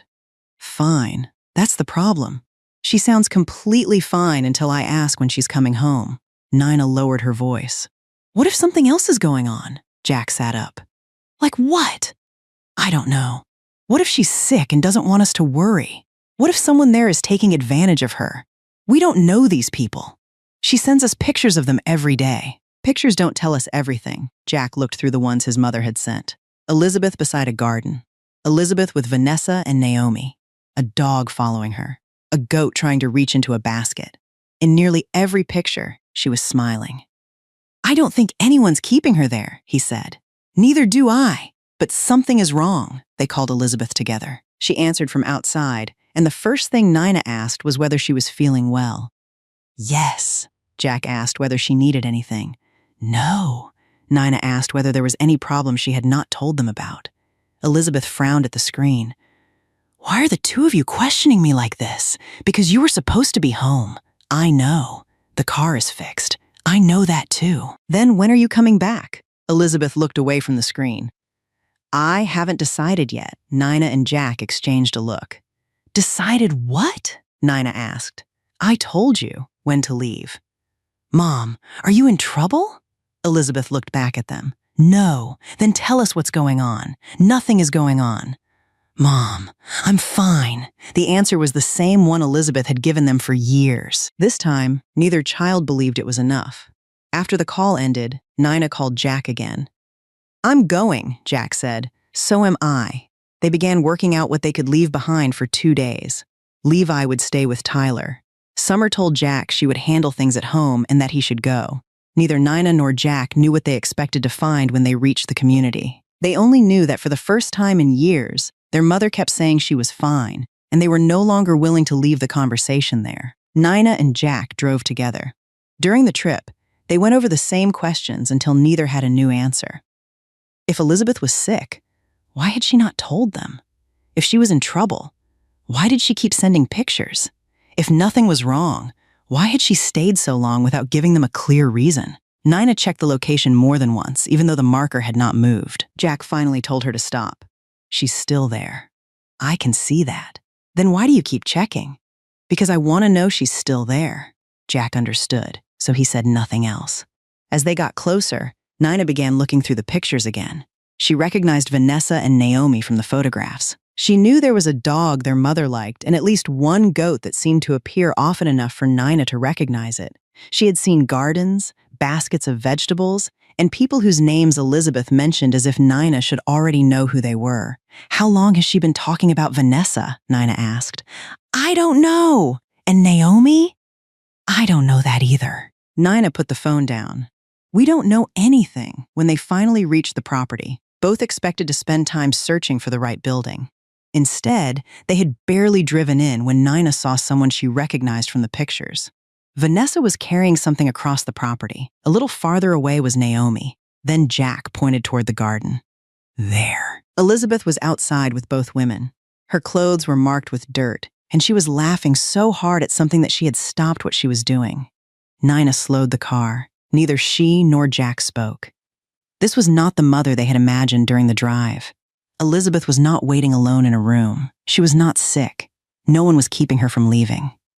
A dog ran past her. Someone called her name from farther away, and Elizabeth answered without turning around. Then she noticed the unfamiliar car and looked over. Nina and Jack got out. Elizabeth stared at them. What are you two doing here? Nina looked at her mother, then at the garden behind her. We came to get you. Elizabeth glanced at Jack. Get me from what? Neither child had an answer. Elizabeth was happy to see them, but she was also annoyed.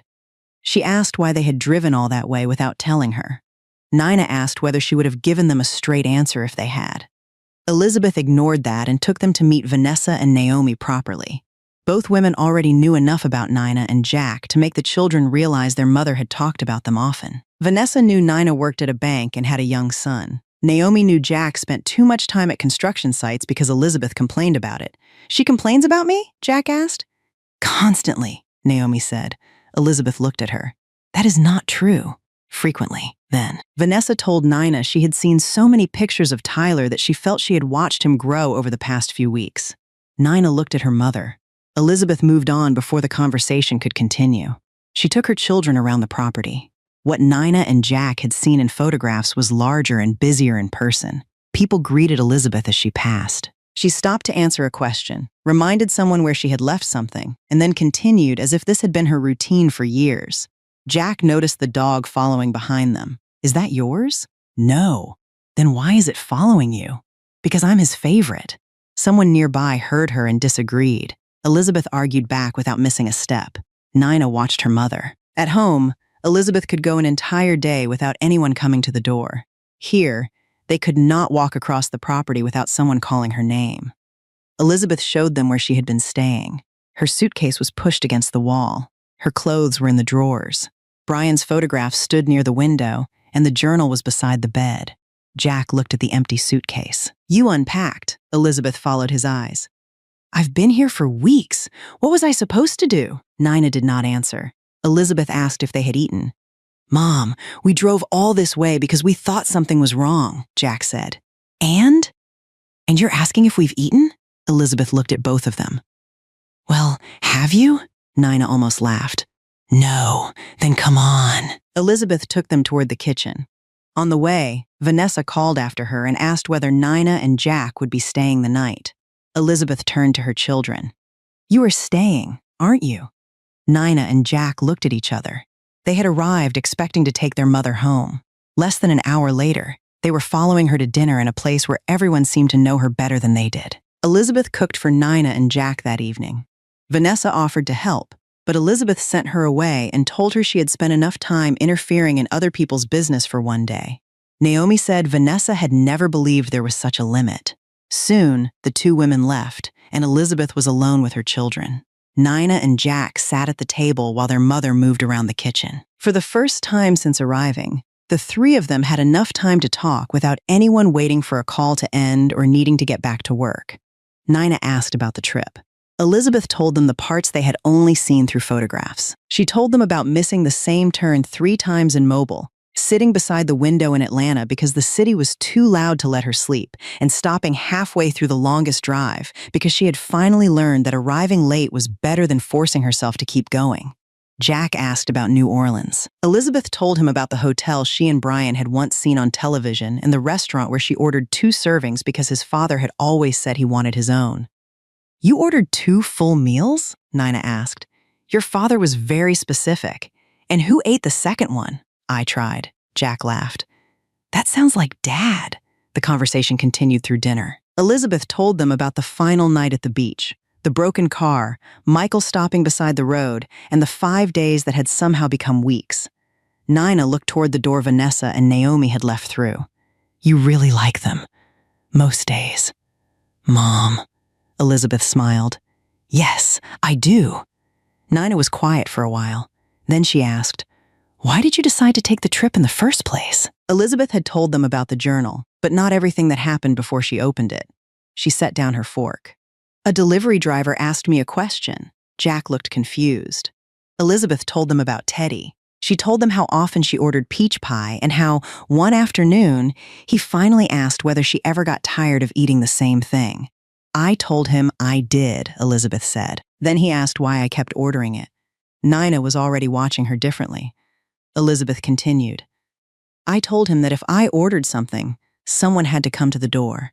I heard the bell. I opened it. I got to talk to somebody for a minute. No one at the table moved." Jack looked down at his plate. Nina asked, "You ordered pie every day just so someone would come to the house?" "Not every single day," Elizabeth tried to make the answer lighter. Neither child smiled. "Mom, why didn't you tell us?" Nina asked. "Tell you what?" "That you were that lonely." Elizabeth looked at her daughter. "And what would you have done?" "I would have come. You had work. You had Tyler. I still could have come." "Sometimes, yes." Nina's eyes filled. "Then I should have." Jack pushed his chair back slightly and rubbed both hands over his face. "I called you from work. I know, for 5 minutes, sometimes less. You were working. I could have called when I got home." Elizabeth reached across the table. "Jack," he looked at her. "I'm not telling you this to punish you." Nina wiped her face. "That makes it worse." Elizabeth had no answer to that. Nina began crying harder. "You were sitting in that house waiting for a delivery driver to ring the bell, and I thought sending pictures of Tyler was enough. I loved those pictures." "That's not the point." Elizabeth got up and went around the table. Nina held on to her as soon as she came close. Jack stayed in his chair until Elizabeth reached for him too. Then he stood and put his arms around both of them. "I'm sorry, Mom," he said. "Me too," Nina said. Elizabeth held her children. She did not tell them they had done nothing wrong. They had been busy, and Elizabeth had made it easy for them to believe she needed nothing. Both things were true. "You have your own families," she said. "Your own lives. I wanted that for you, Nina pulled back. That doesn't mean you stopped being part of them. The food remained on the table until it was cold. Later, the three of them stayed up talking long after they should have gone to bed. Nina told Elizabeth things she had been too busy to mention during short calls. Jack admitted how much of his life had become work without him noticing. Elizabeth listened. No one checked the time. The next morning, Nina and Jack waited until after breakfast to say why they had really come. Elizabeth knew before either of them began. Jack spoke first. Come home with us. Elizabeth looked at him. My car works. That's not what I mean. Nina moved her chair closer. Come back to Nashville. Elizabeth did not answer. Jack told her he could change things. He could stop taking every extra problem at work as if no one else could handle it. He could visit more often and take her places instead of calling from a job site and promising to do it later. Nina said she would bring Tyler to the house regularly. Not only when there was a birthday or holiday. Not only when it was convenient. You don't have to live with either of us, Nina said. I know you like your own space. That's one polite way to say it. Mom, I'm serious. So am I. Jack leaned forward. Keep the house. Stay there if that's what you want. Nina and I can take turns. One of us comes every week. You're making a schedule for visiting your mother? Elizabeth asked. If that's what it takes, yes. Elizabeth looked at both of them. They were not making promises because they felt guilty for one night. At least, she did not think they were. Jack had already begun talking about what he could change at work. Nina was working out which days would be easiest with Tyler. For a few minutes, Elizabeth could see the life they were offering her. Tyler running through the house where Nina and Jack had once run. Jack sitting at the kitchen table without a job site calling him away. Nina coming through the front door without needing a special reason. The house would have voices in it again. Elizabeth wanted that. Then someone outside called for Vanessa. Another voice answered from farther away. Elizabeth looked toward the window. I do want to go home with you, she said. Nina reached for her hand. Elizabeth continued before she could speak. But I want to stay here too, Jack frowned. For how long? I don't know. Another week? I don't know. A month? Jack, I said I don't know. Nina asked, do you mean stay here permanently? Elizabeth looked down at the table. Until that moment, she had avoided saying the question aloud. Maybe. Neither child spoke. Elizabeth looked toward the window again. At home, I would have you. I would have Tyler. I know that. She turned back to them. But you would still have work. Nina, you would still have a child to raise. You can promise to visit every week, and I believe you mean it. But here, I wake up, and there is already something to do. Vanessa and Naomi are already arguing somewhere. Someone needs help. Someone notices if I don't show up for breakfast. Nina lowered her eyes. Elizabeth squeezed her hand. I'm not choosing them instead of you. I know, Nina said, though the words were difficult. I just wish we had noticed sooner. Elizabeth sat between her children, with one life waiting in Nashville and another outside the window. Half of me wants to go home with you, she said. And the other half? Jack asked. Elizabeth looked toward the gardens. Wants to stay. Nina and Jack did not argue with her. That made the decision no easier. Before leaving, they asked what would happen to the house if Elizabeth stayed. She had no answer. The house had belonged to her and Brian for 35 years. Nina and Jack had grown up there. Even after weeks away, Elizabeth could still picture every room without trying. You can't just leave it empty forever, Jack said. I know, and you don't have to sell it, Nina added quickly.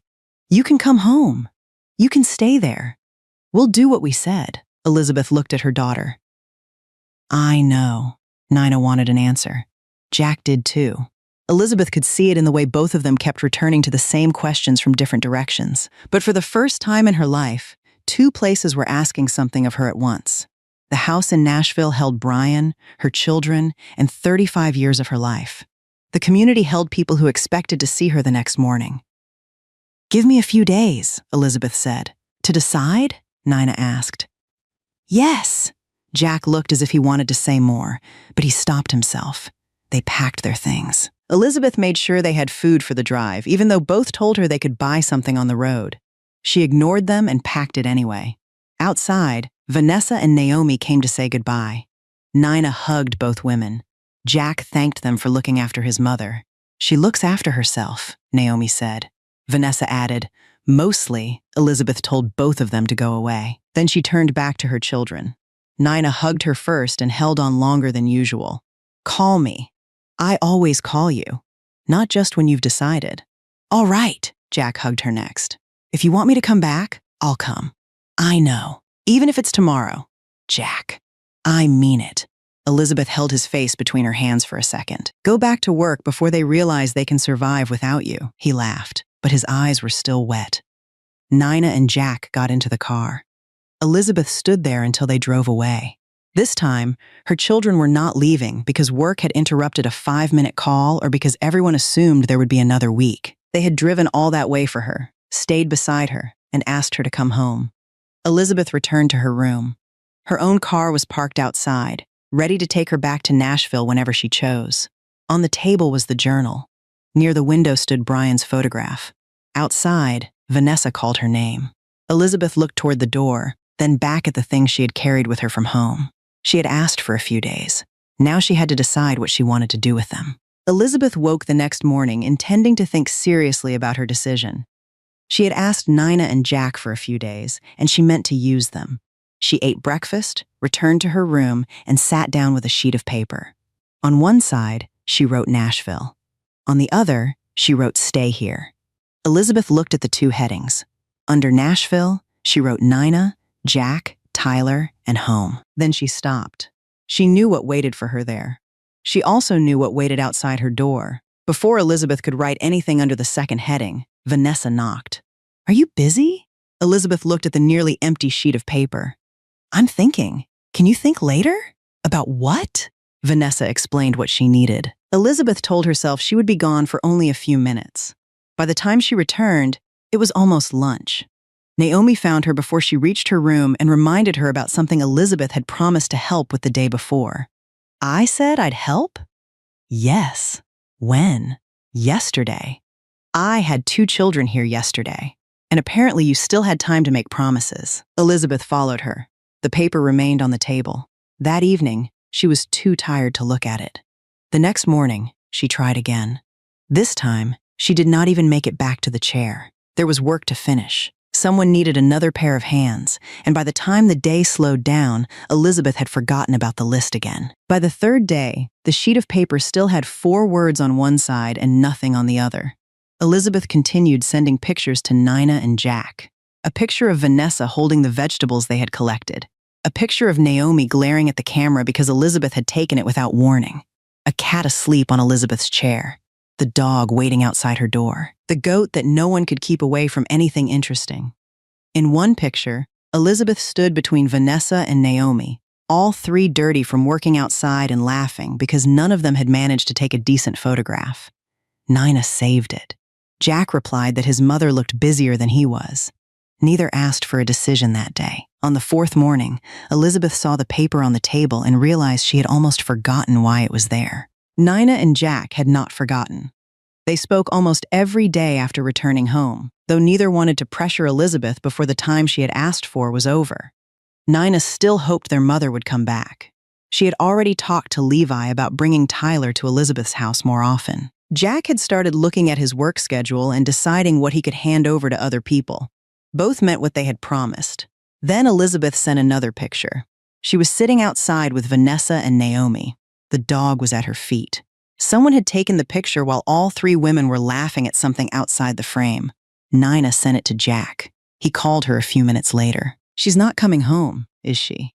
Nina looked at the picture again. I don't think so. Neither spoke for a while. They had wanted to bring their mother back to Nashville. They had imagined the house busy again, Tyler visiting, and the 3 of them making up for the years when everyone had assumed there would always be more time. But every picture Elizabeth sent told them the same thing without her saying it. Their mother was not sitting alone trying to decide between 2 places. She was busy living in one of them. That evening, Nina and Jack called her together. Elizabeth answered while walking back to her room. What did I do now? Nothing, Nina said. We just want to ask you something. Elizabeth stopped walking. That sounds worse, Jack got to the point. Mom, you want to stay there, don't you? Elizabeth said nothing. Vanessa and Naomi were still somewhere behind her. She could hear them talking as they went in the other direction. Nina waited. Mom? Elizabeth sat down on a nearby bench. I was supposed to think about it. We know. I even made a list. Jack asked. What was on it? 4 words. That's not much of a list. I was interrupted. Nina almost smiled. For 4 days? Elizabeth looked back toward the community. Apparently, Jack said, you don't have to make us feel better. Elizabeth looked at her children on the screen. I do want to come home and see you. That's not what he asked, Nina said. Elizabeth knew. She had known before the call. She had simply been waiting for a decision to feel like a decision. Instead, it had happened in the mornings she did not want to miss, the work she agreed to do, and the people she expected to see the next day. Yes, she said. I want to stay. Nina lowered her eyes. Jack leaned back in his chair. Elizabeth continued before either could answer.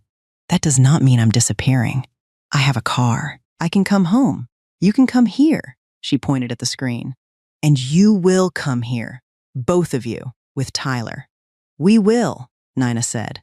Not once a year. Mom, I'm serious, Jack smiled. We know, Elizabeth looked at them. Are you angry? Nina shook her head. No, sad, Nina hesitated. A little. Elizabeth understood, Jack said. I think we knew before you did. Elizabeth looked toward the room where her unfinished list was waiting. You may be right. Before ending the call, Nina made her promise to tell them what she planned to do about the house. Elizabeth promised. It was the only part of her decision she still had no answer for. Elizabeth did not sell the house. For the time being, she did nothing with it. Nina and Jack checked on it when needed, and Elizabeth drove back to Nashville herself to collect more clothes and take care of things she had left behind. The first time she returned, she unlocked the front door and stood inside with her bags still in her hands. Everything was exactly where she had left it. The sofa faced the television. The kitchen was clean. Elizabeth walked through the rooms, opening windows and checking things that did not need checking. That evening, she ate alone at the kitchen table. No one knocked on the door. She did not order peach pie. She stayed overnight because there was too much to do before driving back. The house had never seemed as quiet as it did then. Before the trip, Elizabeth had accepted that silence because she did not know what else an ordinary day could be. Now she knew that somewhere else, Vanessa would notice if she missed breakfast. Naomi would complain if she was late. The dog would wait outside her door if it thought she had food. Elizabeth left again the next morning. Still, she could not bring herself to sell the house. She and Brian had bought it 35 years earlier. Nina and Jack had grown up there. Selling it felt different from choosing to live somewhere else, so the months passed. Elizabeth stayed at the community and returned to Nashville when necessary. Each time, she told herself she would decide later. The house remained there, clean and cared for, holding 35 years of a life no one was living anymore. One afternoon, Elizabeth, Vanessa, and Naomi were working with herbs when Vanessa complained that no one had given her flowers in years. Naomi told her that perhaps people had finally developed good judgment. Vanessa threw a small piece of a plant at her. When was the last time anyone gave you flowers? Naomi continued working. I don't need flowers. That means never. It means I have better things to do. Elizabeth listened to them until Vanessa turned to her. What about you? Brian used to bring me flowers. How long ago? Elizabeth thought about it. Long enough that I don't remember. Vanessa looked pleased to have proved her point. There, 3 women, and no one gives any of us flowers. Naomi pointed at the herbs in front of them. Then give yourself some. Vanessa looked around, picked several flowering stems from among the herbs, and gathered them together. She held the small bundle out to Elizabeth and Naomi. For both of you. Elizabeth stared at it. Naomi did too. What? Vanessa asked. Naomi took the bundle and examined it. This is what you're giving us? Those are flowers. We put this in dinner. Elizabeth began laughing. Vanessa took the bundle back. I tried to do something nice. Then try again, Naomi said. Vanessa handed it to Elizabeth instead. You can have it. Elizabeth held the uneven bundle. Thank you. It's terrible. Vanessa snatched it back, and the 3 women laughed until they had to stop working. When they settled down, Elizabeth looked across the property. There were vegetables, herbs, fruit trees, and plants grown for practical reasons. Everything had a use. You know what we don't have here? She asked. Naomi looked at Vanessa's bundle. Real flowers. Exactly, Vanessa frowned. These are real. Elizabeth ignored her. I mean a place just for flowers, a proper one, Naomi asked. What would we do with it? Nothing. Both women looked at her. Elizabeth gestured toward the gardens around them. Everything here has to feed someone, be packed, be delivered, or do some kind of job. Why can't there be one place that's only beautiful? Vanessa looked around. A flower garden? A real one. Somewhere people can walk, sit down, pick a few flowers if they want, Naomi said. That would take a lot more than planting a few seeds. I know. Elizabeth looked at the ugly bundle still in Vanessa's hand. But getting older doesn't mean we should stop having beautiful things. Vanessa held up the herbs. I thought these were beautiful. They were, Elizabeth said. Until you made that bouquet, Naomi laughed again. The three women went back to work, but the idea did not disappear with the joke. The idea became more serious over the next few days. Elizabeth, Vanessa, and Naomi began looking at places where a flower garden might fit. Vanessa wanted it close enough for people to see every day. Naomi pointed out that the ground in one area would require too much work. Elizabeth wanted paths wide enough for older residents to walk comfortably and places to sit without having to cross the entire garden. Soon, other people heard what they were discussing and began adding ideas of their own.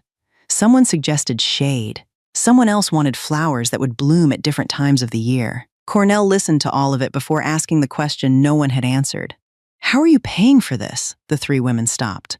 Elizabeth had thought about plants, paths, benches, and what the garden could look like. She had not added up what all of it would cost. Cornell helped them make a rough estimate. The community could provide some labor. People could help prepare the land and maintain the garden afterward. But plants, soil improvement, materials for the paths, seeding, irrigation, and the rest of what Elizabeth wanted would still cost money. More than the three women could simply take from the community's everyday budget. Vanessa looked at Elizabeth. Maybe a smaller garden, Naomi nodded. Much smaller. Elizabeth looked at the plan they had started. A few flower beds would be easier.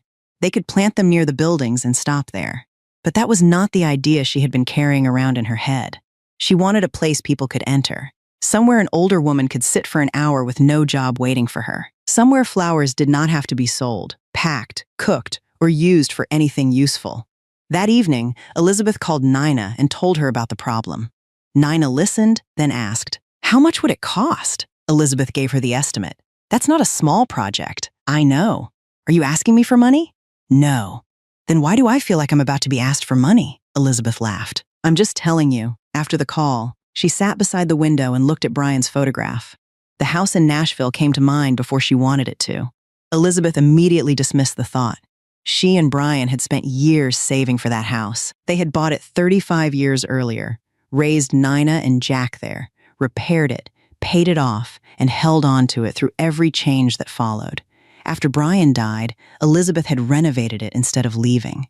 Selling the house to build a flower garden sounded unreasonable. She told herself so. The next morning, she thought about it again. Elizabeth drove back to Nashville a few days later. She told Vanessa and Naomi she needed to take care of the house. She did not tell them what she was considering because she was not ready to hear either of them call it a good idea or a bad one. Nina met her there. Jack came later after work.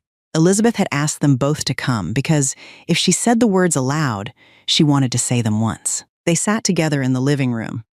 I'm thinking about selling the house, Elizabeth said. Neither child answered immediately. Nina looked around the room. Jack leaned forward with his hands together. Because of the garden? Nina asked. Partly. Mom, you don't have to sell your house to build a garden. I know, Jack asked. Then why are you thinking about it? Elizabeth looked around too. For months, she had avoided that question. Because no one lives here, Nina began to speak, but Elizabeth continued. I kept telling myself I wasn't ready to sell because this is our home. And it is. It always will be. But I come back. I open the windows, I check everything, and then I leave again. Jack looked toward the hallway. You could still come back someday. I could. What if you change your mind? Then I'll make another decision, Nina asked. Are you sure this isn't because you think you have to pay for something there? Elizabeth shook her head. The garden made me ask the question. It didn't create it. No one spoke for a while. Elizabeth looked at the wall Brian had once repaired after Jack damaged it. The repair had been painted over years ago. No one else would know exactly where it was. She did. She could still picture Brian standing there, making Jack help him fix it while complaining that raising children was more expensive than anyone had warned him. Elizabeth had spent months believing that selling the house would mean losing things like that. Now she understood that the wall itself was not what had kept the memory. Nina asked if she wanted more time. Elizabeth almost said yes. Then she remembered the last days of Brian's life. By then, both of them knew he was not coming home to fix anything else. One day, when Elizabeth had been trying not to cry in front of him, Brian had taken her hand. "I'm going first," he had said. "You stay here and keep yourself healthy." Elizabeth had told him not to talk that way. Brian had continued anyway. "And do whatever you think is right. I'll support you." At the time, Elizabeth had been angry with him for speaking as if he could leave her instructions and go. For years afterward, she had remembered only the goodbye. Sitting in the house they had worked so hard to buy, she remembered the rest. Elizabeth looked at Brian's photograph on the shelf. "Your father told me to do what I thought was right." Jack looked at her. Elizabeth smiled a little. "He also said he would support me, which is very convenient now that I'm the one paying for everything." Nina laughed through the tears she had been trying to hold back. Jack lowered his head and smiled. Elizabeth reached for both of their hands. "I'm not selling your childhood. I can't. And I'm not selling my life with your father." She looked around the room once more. "I'm selling a house no one lives in." Nina squeezed her hand. "Then do what you think is right," Jack nodded. "Dad already said he'd support you." Elizabeth looked at him. "Exactly. And I intend to remind him of that." She stayed in the house for several more days. She went through everything carefully. Nina and Jack took what they wanted to keep. Elizabeth chose what would go with her. Some things were donated. Others were sold. There were boxes that took hours because every object inside them started a conversation. But when Elizabeth finally put the house on the market, she did not change her mind. The house sold months later. Elizabeth kept most of the money for herself. She was 65, and Cornell was the first person to remind her that no flower garden should take everything she had worked for. Elizabeth used only part of it for the project. This time, the plans were real. The land was prepared. Paths were built wide enough to walk comfortably. Benches were placed beneath shaded areas. Flowers were chosen so the garden would not depend on a single season. People from the community helped where they could. Vanessa involved herself in every decision despite having no knowledge that anyone trusted. Naomi rejected enough of her suggestions to keep the work moving. Elizabeth argued with both of them. The garden took months, longer than any of them expected. There were problems along the way, but little by little, the empty space changed. The first time people were able to walk the completed path, Elizabeth stayed near the entrance and watched. Some picked flowers. Others sat on the benches. One woman brought a book and remained there most of the afternoon. No one asked what the garden produced or how much money it made. It produced nothing. It was not supposed to. Vanessa arrived carrying 3 proper bouquets. She handed one to Naomi and one to Elizabeth. Naomi examined hers. "These are actually flowers." "I know what flowers are." Elizabeth looked at her bouquet. "You've improved," Vanessa pointed at her. "I can take it back." Elizabeth held it away from her. Too late. The 3 women walked farther into the garden. Elizabeth had brought Brian's photograph with her. She placed it on the bench beside her and looked at the flowers, the paths, and the people using a place that had begun with Vanessa handing them a terrible bundle of herbs. "Well," Elizabeth said to Brian, "the house is gone." Vanessa and Naomi sat beside her. Elizabeth looked at his photograph. "You told me to do what I thought was right." She waited a second. "So if you have a complaint, this is partly your fault," Vanessa asked. "What did he say?" "Nothing. He knows better," Naomi nodded. "Smart man." Later that evening, Elizabeth returned to her room and opened the journal. The old pages still held the places she and Brian had once planned to visit. New photographs filled the sections that had been empty for decades. There was New Orleans, Mobile, Atlanta, the beach. Then came the community, Vanessa and Naomi, Nina and Jack's visit, Tyler running through the garden the first time Nina brought him there, and more ordinary days than Elizabeth could count. Only one blank page remained. Elizabeth took out a photograph from the opening day of the garden. She was standing between Vanessa and Naomi. Nina, Jack, Levi, Summer, and Tyler were there too. Michael and Cornell stood with the others from the community. Elizabeth placed the photograph on the last page. Beneath it, she wrote the date. Then she added one sentence. Brian and I spent years writing down the places we would go someday. I wish we had gone sooner. Elizabeth closed the journal. The next morning, someone knocked on her door before breakfast. Elizabeth opened it. Vanessa was standing outside. "You're late. For what?" "Naomi says you promised to help." Elizabeth looked past her. Naomi was already waiting farther down the path. "I did not promise anything. Tell her that." Elizabeth went back inside for her shoes. She left the journal on the table and followed Vanessa outside. The car that had carried Elizabeth through the journey she and Brian had planned for so many years happened to break down near the community that would later become her new home. Maybe it was just a coincidence. Or maybe, if Elizabeth wanted to believe it, Brian had found one last way to help her when she needed him most. No one could know for sure. What Elizabeth did know was that she had been lonely for a long time, even if she rarely admitted it. Somewhere along the way, she had begun wanting more than a quiet house and occasional phone calls. She wanted people to talk to, something useful to do, and a reason to look forward to the next morning. Somehow, she found all of that in a place she had never planned to visit. She found Vanessa and Naomi. She found a new home. And she found a place where she could spend the years ahead without feeling alone. But Elizabeth never stopped being a mother or a grandmother. Living farther away did not change that. Nina and Jack continued to visit, bringing their families with them. Tyler ran through the garden, played with the animals, and filled the community with even more noise. Elizabeth still went back to see her family, and her family came to see her. She had not traded one life for another. She had simply made room for both. If Elizabeth's story meant something to you, please like and share this video, and subscribe to the channel for more stories like hers.